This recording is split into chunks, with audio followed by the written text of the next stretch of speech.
saya Maria Ngapures Tepu dengan NIM 210306108, Prodi Peternakan kelas C. Di sini saya akan menjawab pertanyaan tentang metabolisme air. Pertanyaan yang pertama adalah jelaskan 3 sistem konvensi pada tubuh.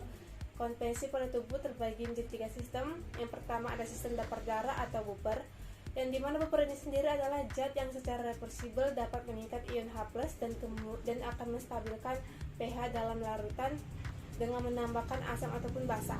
Sistem dapur darah ini akan terbagi menjadi 3 sistem utama. Yang pertama ada sistem buper bikarbonat, kedua ada sistem buper fosfat, dan ketiga ada sistem buper protein. Pada sistem buper bikarbonat ini tergantung pada ion bikarbonat atau HCO3- sebagai basa lemah dan asam karbonat H2CO3 sebagai asam lemah, dan terdapat pada intraseluler dan juga ekstraseluler. Kemudian pada sistem buper fosfat, elemen utamanya adalah H2PO4- dan juga HPO42- yang terdapat pada intra dan ekstraseluler yang berperan penting dalam mencapai pendapatan cairan tubulus ginjal dan cairan intrasel atau sitosol. Dan yang terakhir adalah sistem buper protein yang terdiri dari protein plasma seperti albumin.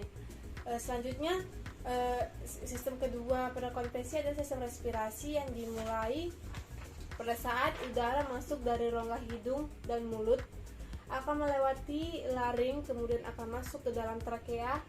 Setelah udara bergerak masuk sampai ke ujung trakea, udara akan melewati bronkus dan masuk ke paru-paru. Lalu setelah itu udara akan mengalir ke bronkiolus. Setelah itu akan menjadi pengecilan sampai udara sampai di ujung percabangan.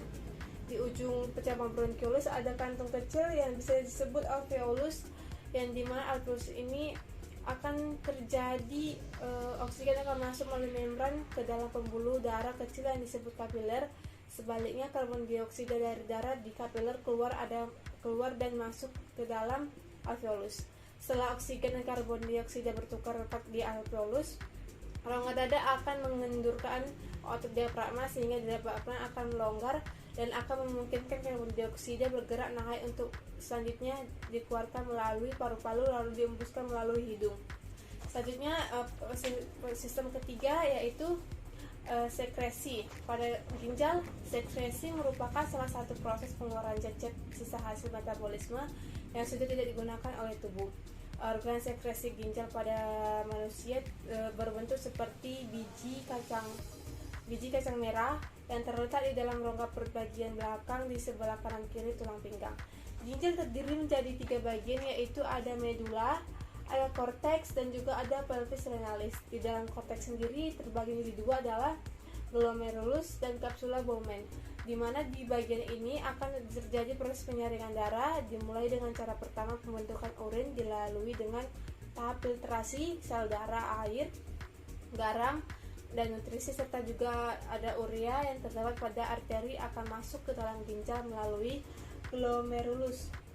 Setelah itu zat yang bermolekul kecil seperti air, garam, dan amonia, gula, dan juga urea akan disebut sebagai filtrat glomerulus. Filtrat glomerulus akan masuk ke dalam kapsula Bowman yang nantinya akan ditampung sementara sebelum kemudian akan diteruskan ke tubulus proksimal yang akan terjadi pada tahap reabsorpsi, yaitu proses penyerapan kembali zat yang masih diperlukan oleh tubuh dan diangkut melalui pena.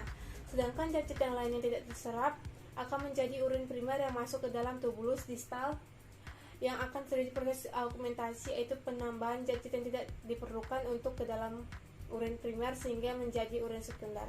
Urin sekunder akan ditampung di tubulus collectifus yang kemudian akan diteruskan ke uretra dan ditampung kembali di kantong kemih sebelum kemudian akan dikeluarkan dari tubuh melalui uretra. Selanjutnya, pertanyaan nomor 2 adalah jelaskan metabolisme air pada ternak.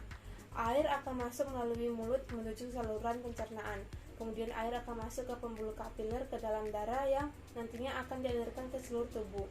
Lalu air akan membantu jantung untuk memompa darah ke seluruh tubuh, dan pada saat air sampai di paru-paru, ternak akan terjadi pertukaran oksigen dan juga karbon dioksida, dan kemudiannya akan terjadi proses Air akan membantu proses metabolisme karbohidrat, lemak, protein yang terjadi pada hati. Setelah itu air akan menuju ke ginjal untuk membantu ginjal dalam proses penyaringan zat sisa untuk dikeluarkan dengan urin.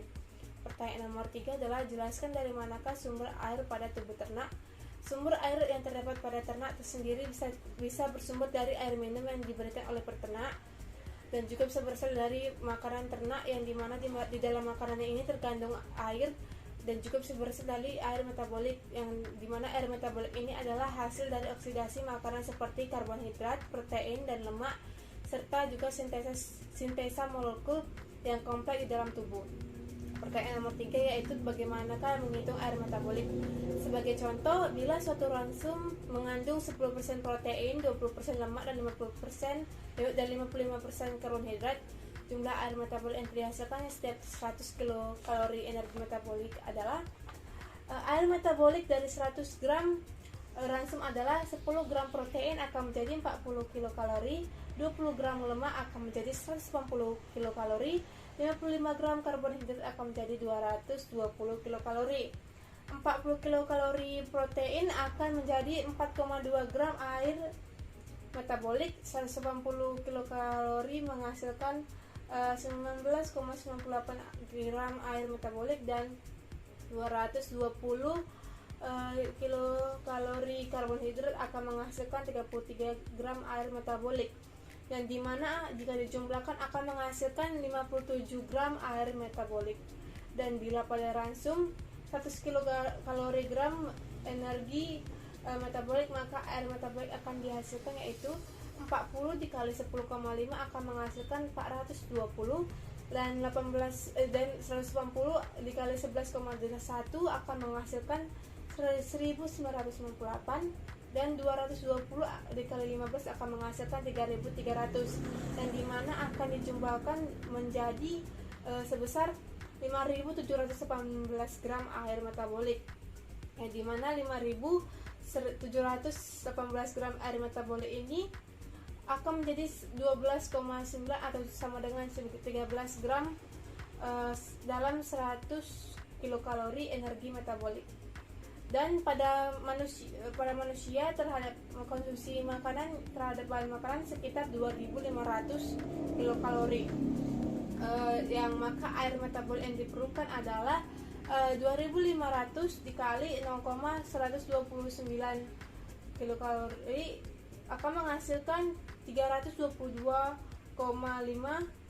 yang dimana 0,129 kilokalori ini adalah air metabolik yang dihasilkan oleh setiap 1 kilokalori energi. Sedangkan sumber air dapat berasal juga dari air metabolik akan menghasilkan 322,5